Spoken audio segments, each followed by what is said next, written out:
There comes a time when the city that used to excite you just doesn't anymore.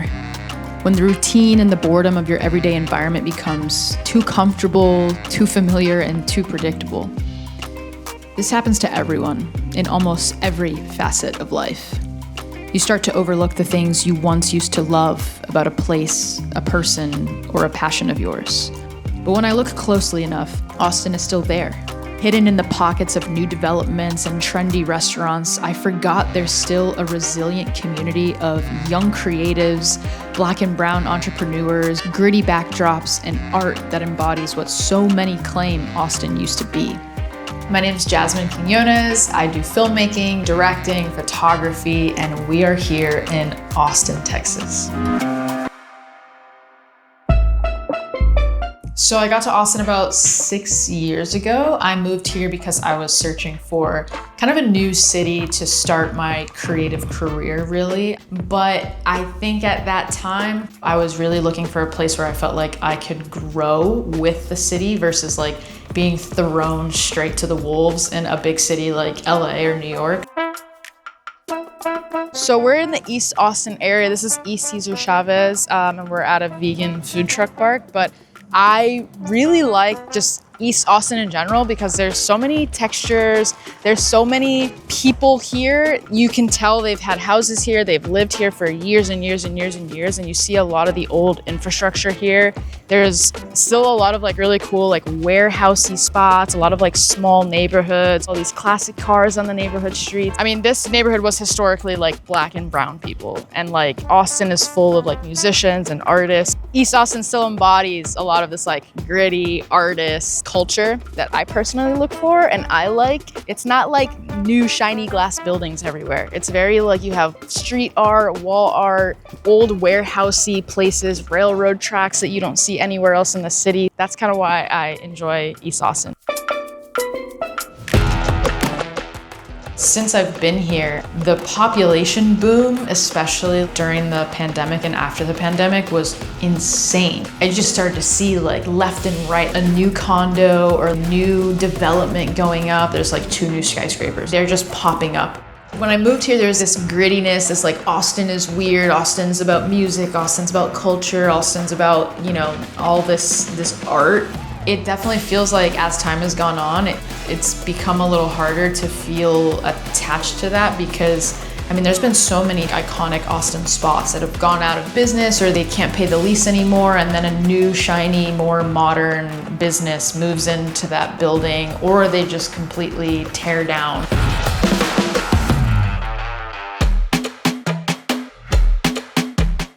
The biggest thing I look for in photography and video is texture. I want to see brick, I want to see steel, I want to see glass, I want to see wood, like just different textures, different colors.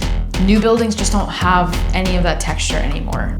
There's all these cool like DIY spots that I've found, this whole skate community. I've always liked skating since I was a kid, and I like skateboarding and I like filming and photography, and I definitely started to marry those two because I picked up skating again when I got here. One of my first short films was around skateboarding, and it was filmed in various places in Austin. When people view my work, I think I definitely have a very like vibrant and bold style. Like my colors are always bold and punchy. I love punchy shadows. I think that's why I'm drawn to really aggressive textures and light as well. And I think that's how I am as a person. I feel my feelings really extremely, so I feel like I seek out very extreme visuals.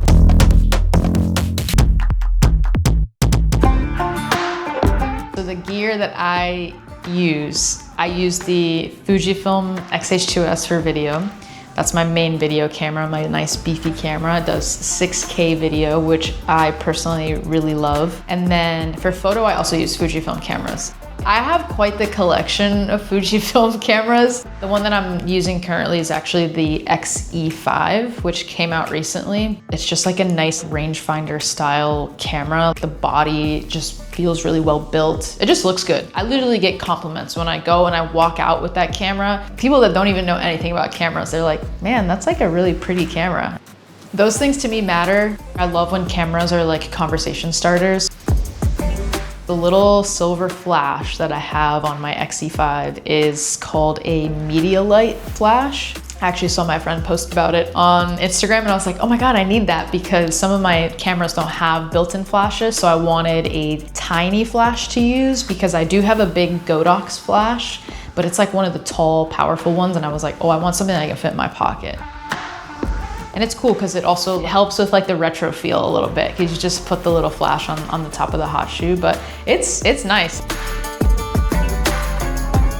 I love editing my own videos primarily, and I really love color grading. I've been using DaVinci Resolve to color grade and do all my editing in, honestly, like since 2018. Yeah, I just do it on my little Apple MacBook that I spec'd out because I like to edit it mobilely. I travel a lot too. I love shooting in the open gate 6K that the Fujifilm has. I can't get away from it now. I love the 3:2 aspect ratio. Anytime I'm shooting photos, it's always in like a 3:2. And so I love having my video frames like match the aspect ratio of my photography frames. So I'm always blasting through all my storage, but I don't care because it looks dope.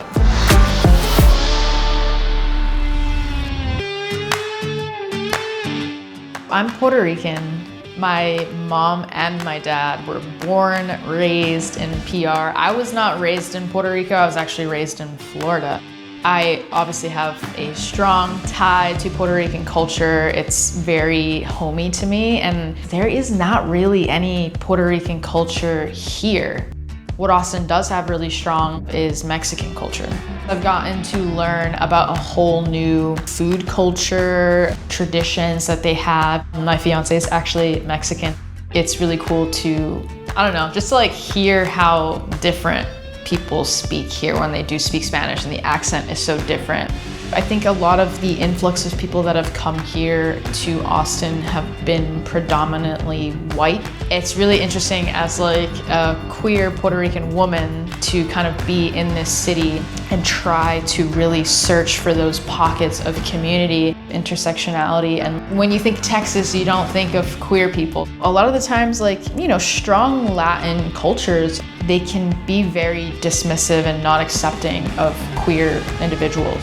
So it's like really cool to find those people here that I'm like, oh, you're like queer, you're a person of color, and you have this like cowboy garb that you get up in. Like, that to me is so interesting, and that's something that I'm really wanting to explore further. Austin is Western influence mixed with loud Mexican culture. We still have our hidden spots built from the ground up for us to enjoy. Old refurbished warehouses and an aggressively good coffee and tacos culture. There's something special about the process of learning to love something again, figuring out how to see it through the lens of excitement, discovering new spots, and revisiting old loves. Austin is vibrant, opportunistic, hot as hell, and the reason I've grown so much as an artist. I just needed to remind myself to not forget where to look.